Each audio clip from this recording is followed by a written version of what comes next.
அஸ்ஸலாமு அலைக்கும். Welcome back to my channel. எல்லோரும் எப்படி இருக்கீங்க?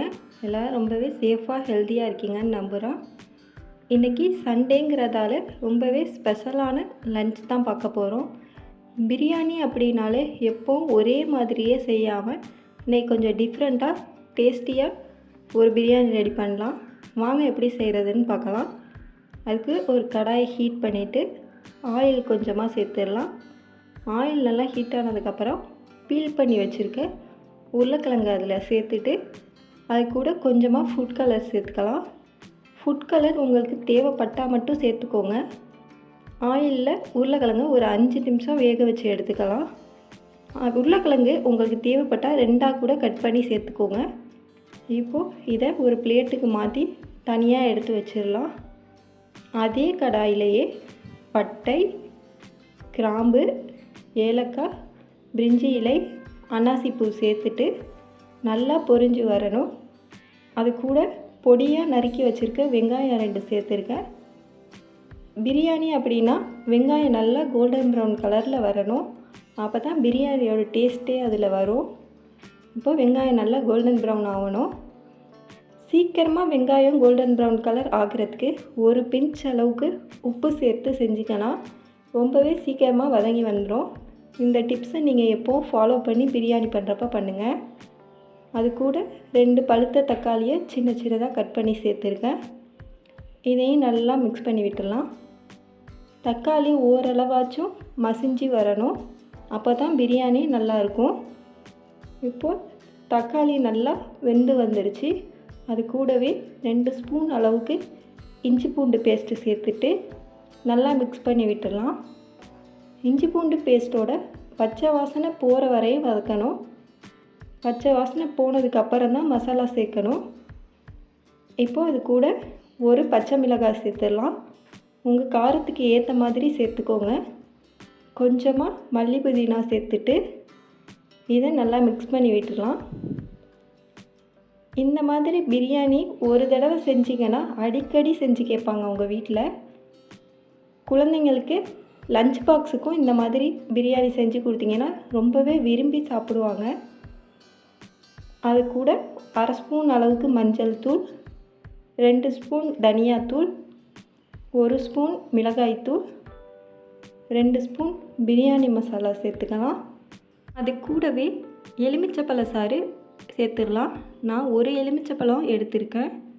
இது எல்லாத்தையும் சேர்த்துட்டு மீடியம் ஃப்ளேமில் வச்சு நல்லா வதக்கி விட்டுறணும். ஹை ஃப்ளேமில் வச்சிங்கன்னா மசாலா கரிஞ்சு போயிடும். அப்புறம் டேஸ்ட் நல்லா இருக்காது. உருளைக்கிழங்கு இருந்தால் இன்றைக்கே ட்ரை பண்ணி பாருங்கள். ரொம்பவே டேஸ்டியாக இருக்கும். எல்லோரும் விரும்பி சாப்பிடுவாங்க இந்த பிரியாணியை. அதே மாதிரி கொஞ்ச நேரத்துலையே செஞ்சிடலாம்.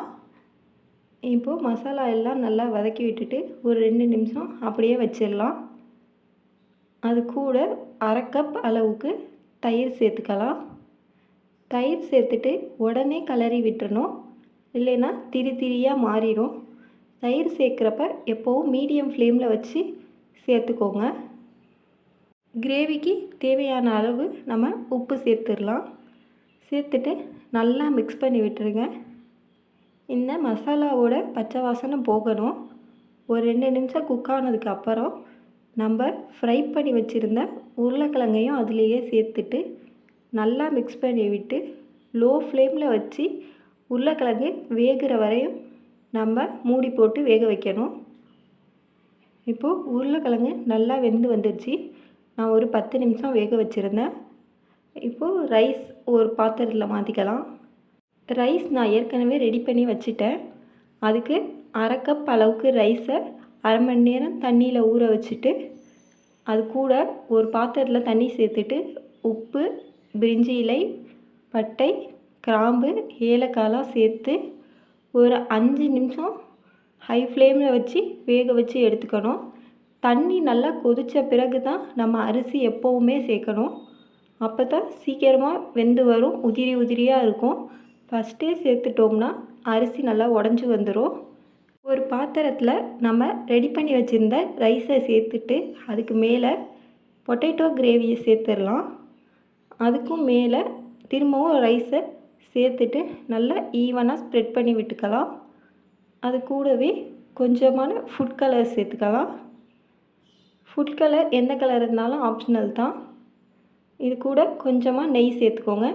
பிரியாணியில் நெய் சேர்த்தா தான் நல்லா ஃப்ளேவராக இருக்கும். அதுக்கப்புறம் கொஞ்சமாக மல்லி புதினா இலை சேர்த்துட்டு மூடி போட்டு ஒரு 1/4 மணி நேரம் தம் போட்டுடலாம். தம் போடுறப்போ எப்போவும் மேலே ஏதாச்சும் வெயிட்டான பாத்திரம் வச்சு தான் தம் போடுங்க. அப்போ தான் பிரியாணி ரொம்பவே டேஸ்ட்டாக வரும். இப்போ பாருங்கள், பிரியாணி டேஸ்டியாக ரெடி ஆகிடுச்சு. ஒரு சாதம் கூட உடையாமல் நல்லா உதிரி உதிரியாக அழகாக இருக்குது. கண்டிப்பாக இந்த மாதிரி பிரியாணி ட்ரை பண்ணி பாருங்கள். உருளைக்கிழங்கு வச்சு ஒரு தடவை செஞ்சிங்கன்னா திரும்ப திரும்ப செய்வீங்க. அந்தளவுக்கு டேஸ்டியாக இருந்துச்சு. இந்த வீடியோ உங்கள் எல்லாருக்கும் பிடிக்கும்னு நினைக்கிறேன். பிடிச்சிருந்தா லைக் பண்ணுங்கள், கமெண்ட் பண்ணுங்கள், உங்கள் ஃப்ரெண்ட்ஸ் அண்ட் ஃபேமிலி கூட ஷேர் பண்ணுங்கள். இது வரைக்கும் நம்ம சேனலை சப்ஸ்கிரைப் பண்ணாதவங்க மறக்காமல் சப்ஸ்கிரைப் பண்ணிடுங்க. தேங்க்ஸ் ஃபார் வாட்சிங்.